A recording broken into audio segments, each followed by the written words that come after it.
that can deal with it is the Rakan. Very slippery champion, very easy to engage on, especially when you combo it with something like the Xayah. The extra boost in abilities you get. My point, Beishang did use it to try and just get double scuttled. They're trying to go hook shots. The flash in, nicely done on the top side. First blood to Tarzan. Beautiful combination there between the top laner and the jungle. LNG complete. Yeah, good pressure, and this is... It's kind of almost like watching... Some things from 2020 with LNG definitely changed. Some things stay the same. We are having this kind of LNG that just kind of, because of that, are forced to just start off this objective. Okay, here we go. Finally, maybe some action coming in. Rift Herald is taken down to about 3,000 HP. The eye is open. Teleport is here. Iwandi takes a little paddle star to the back of the head, but he has to back away. And everyone from LNG, they don't want to give up the fight right now, so they back away to the back of the pit. Oh, the smite comes in. Tarzan gets it. Shockwave down.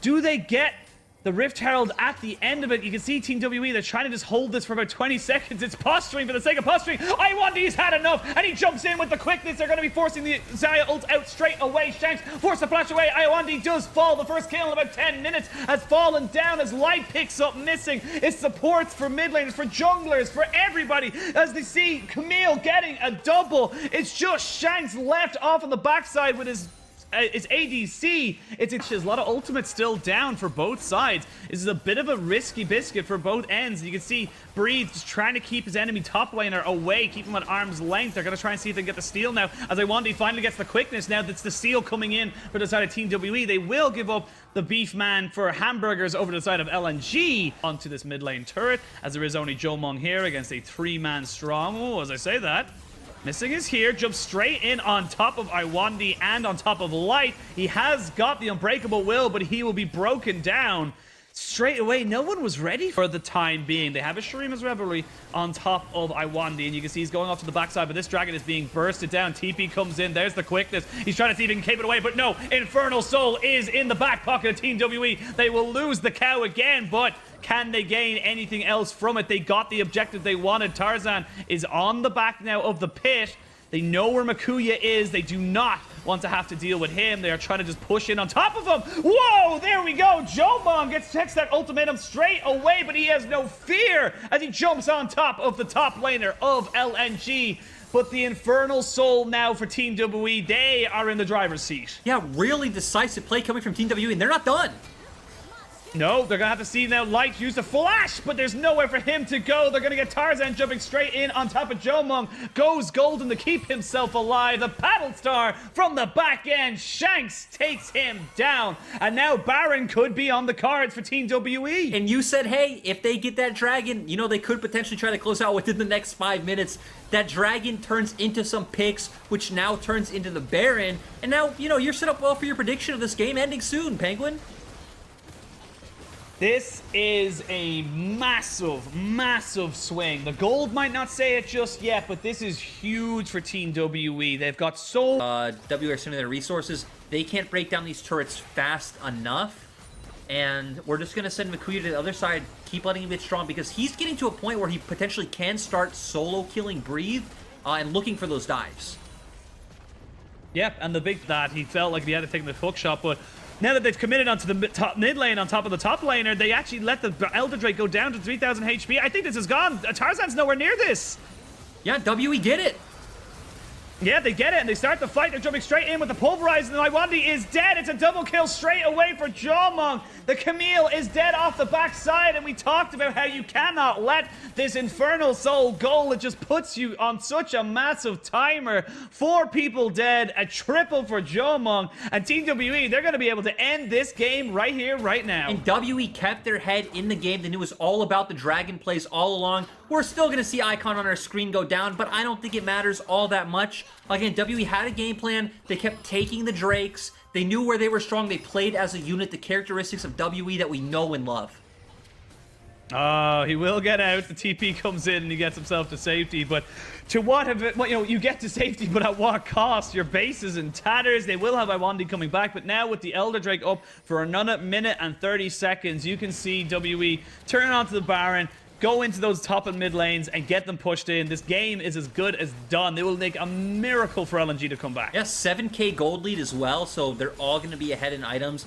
Actually, I feel like if WE didn't chase down Icon, they probably could have just ended the game there outright. Yep. But, you know, they did get pulled into the chase. As, ooh, Shank's going to do some good damage onto Iwandi.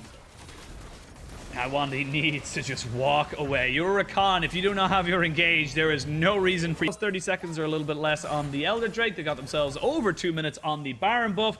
You can see them just trying to barrel down towards this mid lane. They know with both buffs up, excuse me, they should be able to pick down this turret very, very easily. They open themselves up another inhibitor. That's going to be super minions in 2 lanes. They've got top lane pushing in. They can rotate out for that. But there is Makuya on the flank. Also, Penguin, we don't have an Elder Dragon anymore for the side of WE. Oh, here we go. This is the last-ditch effort. They're trying to jump straight onto Shanks, and they will kill him off. Jomung is still here, and Jomung is still alive. That's the next target for you for the side of LNG, but WE are still just too damn big. Smack them with the wallet. It doesn't matter if we're 5v4. We are just too damn powerful. You can see Beishang basically soloing out people on the back end of that fight. With Baroned up minions, with the waves pushed in, there's just nowhere to go for Light to try and salvage this game. It will be a clean, methodical game 1 win for Team WE. I just absolutely love that, you know, we're seeing Team WE. Yep, Set has been the very aggressive kind of answer to people who do end up going towards the Alistar. It's something that has worked. A good job of using their bot lane prio. You already highlighted Set. Doesn't even need his own flash. He can just flash level 1 to gain that bot lane prio, and as missing. Ooh, finds it. Oh, there we go. He finds it, but is it what he wants to find? His first blood goes over to Icon. Nicely set up there by the LNG mid laner. Flashes over. Didn't really have the rage bar built up just yet. Now Beishang finds Icon.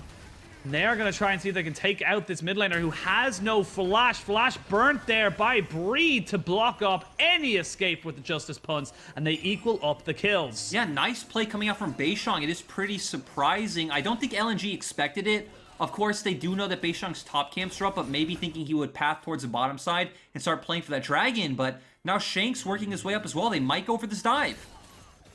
Yeah, they might do it. They have got level 6 on Makuya, though, so they need to be very, very careful. The Cannon Barrage is there and is used. No level 6 for Shanks. And the Mega Gnar has just been hit, so we get to farming, because everyone's kind of a farming jungler right now. You need to be out farming and counter jungling your opposition jungler, and that's where this kind of toing and froing we see coming in as Beishang gets caught up by the shield of Duran. They flash in with Tarzan as well. He gets the Eep, watch out. The Shockwave perfectly placed on top of Beishang. Catches too, though. And Team WE are turning this one around. Beishang, how do you not die? The Acathian Rain. Oh, my lord. It's all gone wrong. The teamwork there was so nice from WE, though. Like you said, beautiful Shockwave coming out from Shanks. Beishang then sidestepping the Swirl Seed. Turns around, lands the auto. And it doesn't matter that LNG had the tempo advantage. Now WE are the ones who get the Ocean Drake. That is a huge, huge play for Team WE, and I love that they didn't panic, they didn't give up, they knew they could push, and Beishang is just going to start this one up. Oh, Icon jumping in on top of Shanks, lands the shield of Duran and gets him down to about half HP, but Tarzan got chunked out by the shockwave of Shanks, so Shanks doing a very good job in the mid lane to make sure there is absolutely no question whatsoever over this second Drake. We will have another Infernal Soul hopping up onto our Rift, and now Icon has flash. Cannon barrages go down. They have got another way to follow him up, and Shanks will take that kill. Absolutely no problems whatsoever. Tarzan will get a blue. Will he trade a red, or will this be Beishang just overstepping himself a little bit? He has not got flash available for him. Lilting Lullaby is down. There's not a huge amount of mana here either. The TP coming in. Beishang solo will be dropped down. Breathe is here, but just a little bit too late. And now he has to exit stage right if he wants to try and keep himself alive. He should be able to get out, no problems really whatsoever. But a little forced tempo again if they wanted to and drop this Herald. It actually looks like WA are just going to consciously give up the Drake, though, and go for this topside play. Yeah, it looks like they're going for it. They do have Makuya down. The Rift Herald will be dropped, and that should actually just take down the turret. So Makuya, not really in the safest of positions. Just throw a house in desperation. They kill him off, and they are giving away that dragon just to try and get some more gold in their pockets. I'll be honest, I don't even necessarily think they would need to make this trade. Sure, we talked about, hey, you know, LNG's comp is a bit stronger early. WE clearly just wanted to scale, but I definitely think they could have gone toe-to-toe with what LNG have put together, but It seems like instead they're like, hey, let's get some more items onto both our Graves and Orianna. I mean, you're getting global gold as a team as a whole. No one's missing out on EXP. You do scale, so I could at least empathize and understand with the decisions WE are making. Yeah. For that, so that's the question I've been asking myself for the past 5 minutes. Is Mikuya doesn't get caught out, luckily. Ooh, doesn't get caught out, but barely. Facebreaker was there, just barely scraped him across his knees. And this is where Team WE feel like they're feeling a little stronger. LNG trying to contest them with his vision, and Shockwave lands onto Light and the Cannon Barrage with every ultimate thrown at this AD carry. What's he to do? He's just gone. And you know the worst part, Penguin? Now that we know it's Moonstone Lilia, Light is... But sadly, we're not going to get it. We're going to get our very bog standard, you know, crit gangplank who will just blow up backlines with 2 or 3 barrels. It's not going to be as fun as the ultimate blowing them up as Iwandi goes in, trying to see if he can catch somebody out. Mikuya will have his Mega Gnar just about. Shanks, though, will be saved by missing. They do drop down the Cannon Barrage and they keep peppering him down. He's forced to flash away. There is Jomong jumping straight in on top of Light. And that's a fantastic engage here from Iwandi. Gets on top of all 5 members as the fight kind of re-engages. Icon goes golden, keeps himself alive. The feathers fly backwards, but they catch nobody out. It's actually a trade of support from mid laner. Two-man Shockwave, and that's the go button. Fantastic move from Shanks. He courts them in and takes them down. Iwandi, it's a quadra kill for Beishong, and in the final man, the final person to potentially be taken down is going to be Tarzan, but he's a fast little deer. He's going to be a long way away for him to be taken down. You can see Beishong, he wanted the Penta, but he's given it up. He'll take the quadra, and they'll back themselves to the Baron. First of all, that is totally BM from Tarzan. You just need to give that over, but that engage looked so good for LNG starting off with. You said it, Iwandi found the perfect angle, but Shanks with such a beautiful shockwave. It hit 3 or 4 men, lines up perfectly for Beishong. It just didn't, unfortunately, for them. Well, the weirdest part is that at first, LPL as much as Iwandi finds engage. Missing, turning it around, though. They have got the TP coming in. They are going to jump straight on top of Breeze with the Galio ultimate as well, but he is just so hard to kill. Shockwave only land on the Tarzan. You can see they're trying to move forward. They will trade the top laner for support, so this is still good for the side of LNG. They still have the damage, but there's still a Beishong and there's still a Shanks. You have to respect it. True. Still, like you pointed out, a 1-for-1 is actually fine for the side of LNG who are behind, and support for top laner is always worth it. The bad thing is they are losing side lane gold right now in both bot and top lane, so WE can just fast track to mid, potentially push down this turret, and LNG just lost a bunch of passive gold on side lanes. Oh. But they are going to look for the engage off the back end of this. The TP comes in, double TP. It's Mikuya and Icon. This is the play to bring them back into this. Shielded Durant does land on the Jomong, and he will be sacrificed to the LNG gods. Baron is up. You still have Beishong, and they have just about gotten the cooldown, or the deck cooldown off of Breathe. He has no Cannon Barrage just yet, but do LNG go for this? It's a bit of a risky play. I do think LNG should go for it. You have the numbers advantage. Jomong isn't up anytime soon. This is the best play you can hope for. You are already 7k gold behind.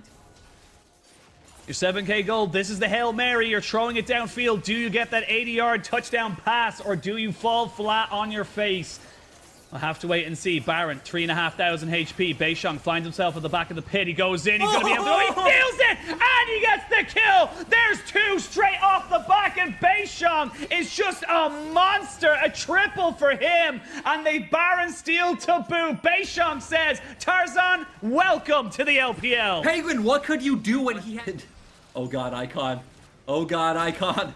He's dead. He's dead. That magic damage shield will do you no favors here, my dude. We'll go to the Zanya state, but that'll only delay the inevitable. Flashes as well. You gotta respect an effort, but it's just too much. It's too far gone. LNG are thoroughly routed right now by Team WE, and Team WE, it's not as if like you can even rely on scaling on the side of LNG. Gangplank's still gonna destroy you. He's got 3 items now with a crit cloak on the back pocket as well. You just can't do anything. And I love this GP build. Again, you do so much damage, so much survivability, you're right. He still hits like a truck. And now they're going to get Soul for free as well, because Icon actually spawns after that Drake and has no TP. No TP. We're going to see the showstopper starting off the fight. They're going to drop in the cannon barrage as well. They're forcing everything out of light, and this fight has only just begun. See, Beishang, he's feeling it. He was. Or Jomung even feeling it, but Beishang is the one who picks up the kill. They're playing with their food now, Lyric. They're just pushing in with these inhibitors. They know they've got everything in their favor, and this is going to be easy peasy for the side of Team WE. It's all about patent stats. True, but I actually don't know if they go for this one. You do have low health bars, and Mikuya's Mega is about to come up. Penguin, this could be a bit risky. It's a little risky that Mikuya Meganar does end up popping in. They are just going to turn back onto this inhibitor. So that's 2 inhibitors down. Baron buff still going for another 20 seconds, but only 20 seconds. They backed themselves away. They wanted to try and end, but it's just too risky with Mikuya sitting there. And Shanks, his back has been stopped. They're going to go straight for the dragon. WE wasted so much tempo looking for the end right there. Luckily, Beishang does have the smite. Well, he had the Baron steal. I don't think he was going to lose it in a non-smite versus smite matchup, but now Mikuya, he has Meganar coming up very shortly, so could still maybe look for a turnaround. The mid lane is being pushed in, and Icon is taken out. They do use the Graves ultimate as well, but Iwandi nowhere to go. Yes, you get a great Gnar ultimate, but where are you going? Where are you going to leave? You got nowhere to go. You're just being hopped and bopped around the place. Shanks picks him up. It is 21 kills to 6. It is a 14,000 gold lead, or just under it. And this game is pretty much done. And it was nice to see the 2 members who didn't need to step up in game 1 stepping up this game. And you're right, Penguin. Yep. They're just deleted. It's over. It is deleted. The LNG were no match for Team WE, who go 5-0 at the start of the split, cementing themselves as a top team in spring.